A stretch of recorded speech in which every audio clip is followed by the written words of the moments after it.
kuring sareng rerencangan bade ngadongengkeun Gajah Eleh ku Sireum. Nami abdi Kevin, abdi janten narator. Tepangkeun nami abdi Arin, janten Olah. Nami abdi Kania, janten Kadal sareng pesan moral. Tepangkeun nami abdi Fitri, janten Sireum. Tepangkeun nami abdi Nabila, janten operator musik. Tepangkeun nami abdi Didi, janten Gajah. Jadi waktu di Tegalan di Afrika, aya hiji gajah keur ngadikleuk we leumpang nganggeot di Tegalan. Padahal di Tegalan urek dilewatan ku gajah teh aya sireum lobana mah juta-juta keur digawe nyeun sayang. Kapan di Tegalan Afrika mah sireum teh nyarieun sayangna marung cumpul pating ngerung gunung. Tampolana ku gedena sayang sireum teh aya nu sagede pasir leutik pating ngarenclo. Di jero eta sayang sireum lobana jutaan teh ngagarendong bara nahan jeung lain siga sireum di urang. Sireum Afrika mah bentukna rek siga sireum tataman lamun di urang. Galak sabab mun digeus di ngaronom mangsana bakal amburadul. Singa, zebra oge teu mangga pulia mun geus dironom ku eta sireum mah. Ari minangka alat komunikasi antar sireum teh nyaeta anteuneu opat jiga tanduk. Lamun hiji sireum Afrika manggihan kadaharan, antenena teh tingarulang mere kode jeung suara jauhna eta alat teh bisa ribuan meter. Nya ku sabab kitu mun hiji sireum meunang kahakanan dina waktu sabaraha menit jutaan sireum bisa nambrong hiji sato gede. Umpamana singa nu geus rempoan atau zebra bisa diserang ukur jam-jaman hari tulang-tulangna unggul ngagehan ajag. Basa gajah ngaliwat ka eta Tegalan teh aya nu nagehan nyaeta manuk dadali.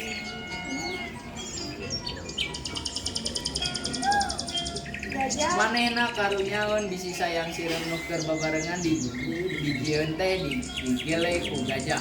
Nya gajah teh dibejaan.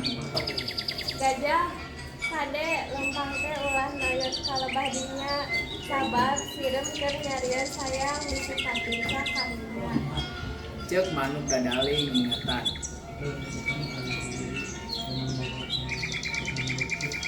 Gajah kade lempang teh.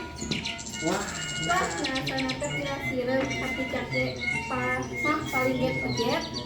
gajah nembalana teh sombong pisan, asa aing gede, asa aing kuat. Kanu leutik teh teu ngahargaan pisan. Kitu deui kadal Afrika ge nu haat ngabejaan ka gajah sangkan ulah ngoyon bisi lincak sayang sireum.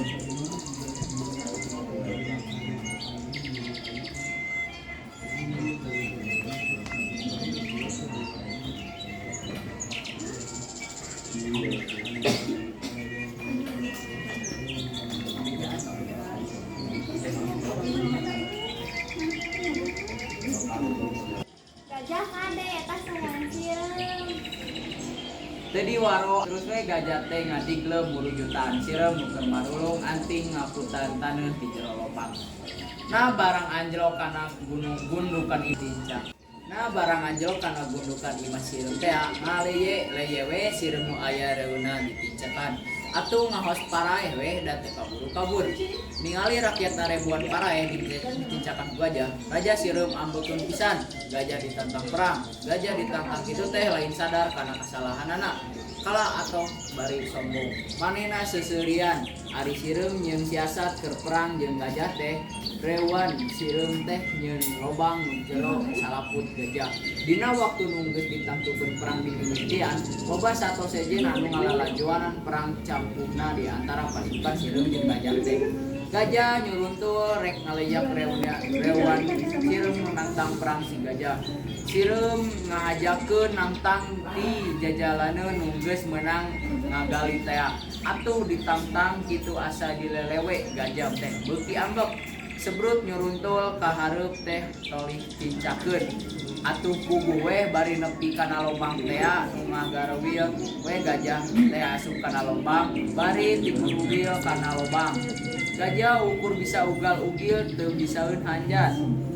Sireum geus puguh tempona lawanna digebrus teh nu teu ngakekeun deui terus we napuk ngarocoan. teu dibere ampun beuki lila sireum teh beuki loba antukna gajah bobor karayuan teu kuat ngalawan sireum nu ceuk ukuranna mah sakitu leutikna lain tandinganna. Pesan moral anu biasa dicatat dina dongeng tabel ieu nyaeta urang kudu daek di bejaan kanu hal anu bener sarta ulah ngarasa sombong ngarasa aing gede asa aing kuat ka anu leutik teu ngahargaan pisan isi bobor karangayuan engkena. Hatur nuhun. Assalamualaikum warahmatullahi wabarakatuh.